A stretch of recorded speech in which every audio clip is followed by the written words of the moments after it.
Mandrindra ny fizarana ranomeny ministera i Brigide Raharivony. Tsy mitsahatra ny mampahatsiahy ny tompon'andraikitra ambony izy mahakasika ny famatsiana rano kanefa ampiandrasina ny fangatahiny. 15 metra cube foana zany rano azonay eto nefa ny olona maka rano eto aminay tompoko dia faritra enina. Io faritra enina io nefa nisy tokantrano tapaka daholo dia tena tsy maharaka le 15 metra cube eto aminay. Reo zao teneniko anao atsiny alina zany efa natory teo. Dia rehefa tena tonga amin'izay le rano amin'ny citerne tonga ny citerne miazakazaka daholo amin'izay le olona. Tena miazakazaka amin'izay le olona dia amin'izay vao mitabataba hoe zay tsy nahazo zay zao. Mivelona amin'ny fanjairana i Mino Arsoa kanefa noho ny filaharana rano tsy maintsy ataony alina dia misy fiantraikany amin'ny zaitra tokony enjehiny izany.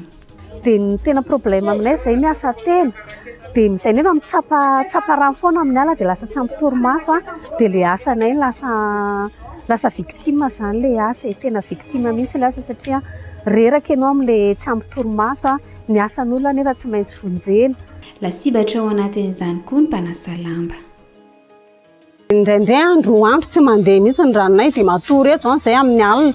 Dia rehefa matory zay amin'ny alina dia indraindray amin'ny sivy zany izy mandeha dia efa mandeha kely balitika kely dia ny amin'ny 12 zany izy vao tena mandeha. Dia avy eo nefa tonga indray amin'ny 3 maraina na amin'ny 4 dia efa tapaka indray le rano. Dia ny lambanay zao mitovy be ohatran'izao daholo izy ny tuyau zao efa tapaka tsy mandeha intsony. Dia amin'ilay karama zany zay dia tena hoe tsy ampy mihitsy zany le karamanay satria ny karama zany betsaka fa le rano tsy misy. Taloha mavita 3 trano 4 trano fa zao aray trano tsofona vao mavita an'izany. Izay ny fijalinay. Na ny mifanazavana mahakasika izany fahatapahan'ny rano izany ny tompon'andraikitra eo anivon'ny Jirama. Eto Antananarivo dia eo amin'ny 200,000 mètres cubes isan'andro na roetsy metatra toratelo isan'andro ny rano vokaritsika.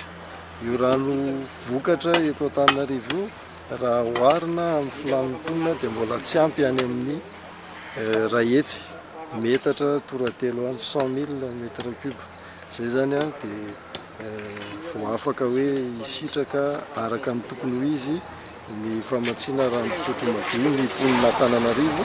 Ka raha miresaka an'ilay zavatra miseho Andraisoa ianao dia vokatry io fetra amin'ny famokarana mahazo antsika io dia rehefa misy toe-javatra miseho manakorotana ny famatsiana rano io dia elaela ny fiverenan'izay amin'ny laoniny.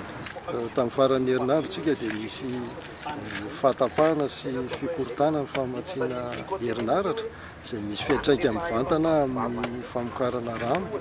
Dia ireny ihany koa izay mbola manampitrotraka ny fahasimbana madinidinika dia manarina an'ireny sika dia maharitra andro maromaro zay vao miverina amin'ny laoniny.